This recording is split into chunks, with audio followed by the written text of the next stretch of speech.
2025년도 라이프 트렌드를 소개하는 시간입니다. 조용한 사람들 라이프 트렌드 2025년에 제 2장을 소개를 드리도록 하겠습니다. 텍스트 힙, 그리고 모형책의 묘한 관계, 독서 열풍을 주도하는 Z세대, 그리고 책의 변신이라는 게 그 2장의 제목입니다. 텍스트 힙은 글자를 뜻하는 텍스트에 힙을 붙여서 책 읽는 것이 멋있다는 그런 의미로 씁니다. 국제 불명이고 한국에서 만들어져서 우리끼리만 쓰는 말입니다. 텍스트 힙의 중심 세력은 20대 여성이다. 책은 사지 않지만은 모형책을 사는 사람들이 많아지고, 도서관은 가지 않지만은 도서관 같은 쇼핑몰을 가는 사람들도 많아졌다. 저도 이 책을 읽으면서 모형책이라는 이야기를 처음 들었는데요. 그러니까 책은 이렇게 껍질만 있는 거죠. 그러니까 그거를 이제 서재나 이제 이렇게 진열해 놓으면 뭔가 좀 힙해지게 보인다는 그런 뜻 같습니다. 그게 제법 많이 팔리는 것 같아요. 독서보다는 독서 모임을 통해서 사람들과 어울리는 것을 좋아하는 사람도 생겨났다. 이런 현상 모두가 사실은 책의 종말이 아니라 책의 새로운 기회일 수도 있다. 그런 뜻에서 이제 제 2장을 소개를 했는데, 자세한 것은 그 책을 사게 되면 한번 읽어보시기 바랍니다. 그리고 3장은 솔로프리너라고 해서 역사상 가장 강력한 개인의 시대다, 이런 제목으로 그 3장을 소개를 드리겠습니다. 솔로프리너는 솔로와 기업가 뜻인 엔터프레너의 합성어라고 합니다. 즉 1인 기업가, 솔로라는 거죠. 1인 기업가다. 결정적 이유는 생성형 AI 열풍이 만들어낸 정강인류, 여러분 정강인류는 아시죠? 과학 기술의 힘을 빌려가지고 그걸 활용해서 지적 또 신체적 정서적 능력이 크게 향상된 인간, 그것을 정강인류라고 한다고 합니다. 다시 한번 말씀드리겠습니다. 이 1인 기업가가 가능하게 된 것은, 결정적인 그 이유는 생성형 AI 열풍이 만들어낸 정강인류 때문이다. 혼자서도 충분히 기업적 가치를 가지며 비즈니스를 할 수 있는 시대가 되었다. 프리에이전트 아시죠? 프리에이전트보다는 솔로프러너가 더 방향성이 맞다. 사교육의 중심이 입시 위주에서 직업 및 직무 능력 위주로 전환될 가능성도 있다. 한 번 배운 것은 평생 써먹는 시대가 아니라 계속 새로운 것을 배워야 계속 일하고 비즈니스를 할 수 있는 시대가 되었기 때문이다. 로컬은 앞으로도 중요할 것이고 오프라인은 결코 사라지지 않을 것이며 1인 매체도 얼마든지 자신의 가치를 드러낼 수 있는 시대다. 이제 혼자서도 언론 매체로서, 기업으로서 역할을 하기 위해서는 전문성을 키우는 것만큼이나 기술 도구를 효과적으로 활용해서 멀티플레이어가 되는 것이 필수다. 좀 그런 것 같죠. 이제 이게 그 생성형 AI가 생기면서 AI 시대가 되니까 이렇게 가능한 것 같습니다.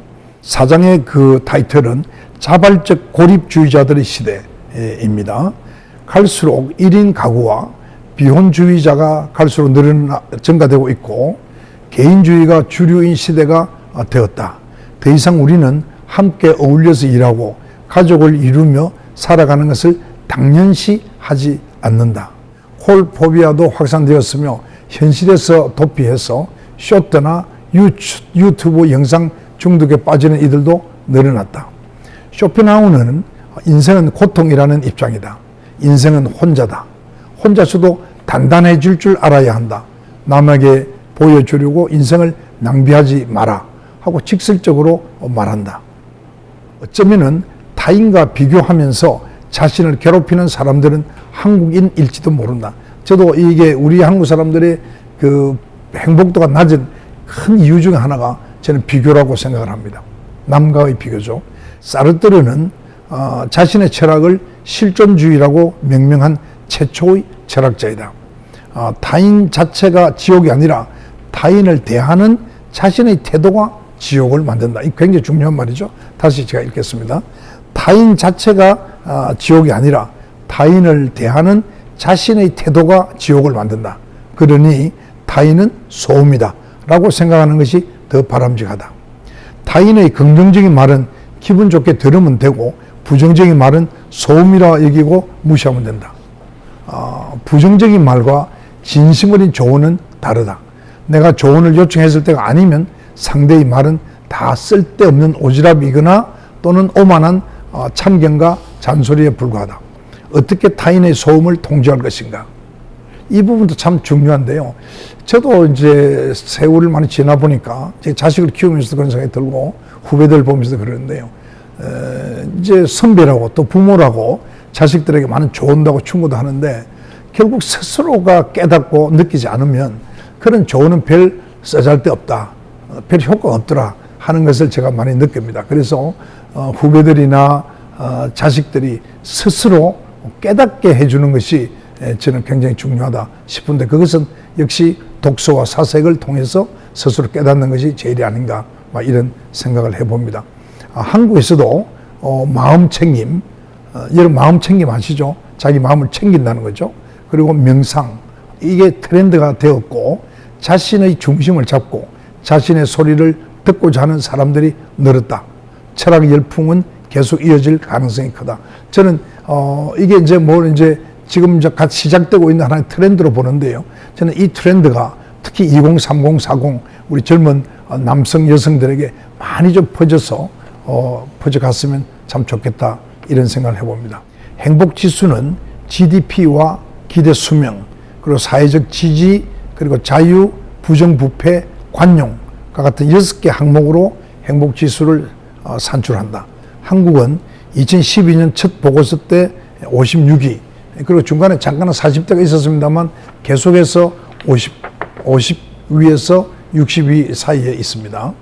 돈도 문제지만 타인과의 비교가 근본 배경의 큰 요인으로 짐작해야 한다. 자연인 또는 은둔형 외톨이가 이슈가 무엇이든 계속 늘어나고 있다. 은둔형 외톨이는 자립적 고립처럼 보여도 엄밀히 말하면 사회의 구조적 문제 때문에 도태되고 고립된 것이다. 1인 가구도 1980년 4.8%였는데 2023년에는 35.5%였다. 혼자 사는 1인 가구가 1,000만 명을 넘었었다. 1인 가구와 자발적 고립과 느슨한 연대는 긴밀히 연결되는 화두다. 한국 사회에서 인맥은 단순히 아는 사이가 아니라 이해관계가 얽히고 투명성과 공정성을 해치는 요인으로 작용했다. 이건 굉장히 중요한 얘기입니다. 그러니까 그동안에 어떤 조직이나 단체나 향후회나 이런 또 지연, 학연 이런 것들이 우리 사회의 공정성과 투명성을 해치는 그런 것을 가져왔죠. 쉽게 말하면 그동안 우리가 끼리끼리 문화에 굉장히 났었죠. 그래서 전 시간에 이야기했듯이 외형적인 산업경제 시대에는 외형적인 성격이 많이 이제 돋보였던 것도 이런 것과 관계가 있는 겁니다. 근데 이제 새로운 트렌드인 조용함을 찾는 그런 내향적인 그런 시대로 가면서 이제 바뀐다는 거죠. 지금 이 시대의 2030 세대는 그런 지연, 학연, 훈련이 그만큼 느슨해진다. 이런 얘기가 됩니다. 2030 세대 직장인은 연차와 나이가 아니라 능력과 성과에 따른 보상을 요구한다. 그러니까 우리는 되게 호봉제였지 않습니까? 그러니까 이제 갈수록 이제는 연봉제로 바뀔 수밖에 없는 거죠. 호봉제를 가지고는 그걸 채워줄 수 없는 겁니다. 이것이 한국 기업에서 세대 갈등 그리고 조직 문화 이슈의 중요한 배경 중에 하나가 된다. 서로 연결로 인한 장점은 일부 취하되 그런 연결이 주는 부담스러움 이나 복잡한 것은 드러내겠다는 아주 느슨한 관계를 만들어내었다. 개인주의 관점에서는 합리적이고 효율적인 태도인 것은 확실하죠. 가장 대표적인 것이 결혼을 바라보는 관점의 변화다. 결혼관이 바뀌면 가족관이 바뀌고 출생과 자녀에 대한 태도도 바뀔 수 있다. 이 변화는 유럽이 먼저 겪었고 미국도 겪었고 어느새 우리도 겪고 있다. 느슨한 연대는 궁극적으로 패러다임을 넘어서 문화로 자리 잡은 만큼 2022년에도 우리는 계속 느슨한 연대가 미칠 영향에 종속해야 한다. 저는 사실 이 부분이 서양과 우리는 좀 차이가 있는데요. 결국 이제 동양적 문화와 서양적 문화는 차이가 많은데 지금 이 지구가 이제 작아지면서 뭐 서로 문화가 막 뒤섞이고 바로 이제 교류가 가능하니까 우리가 그런 전통적인 우리 문화도 차츰 이렇게 이제 웨스턴하이즈 서양화된다는 것을 볼 수 있고 또 서양에 가면 또 동양화되는 것을 볼 수 있습니다.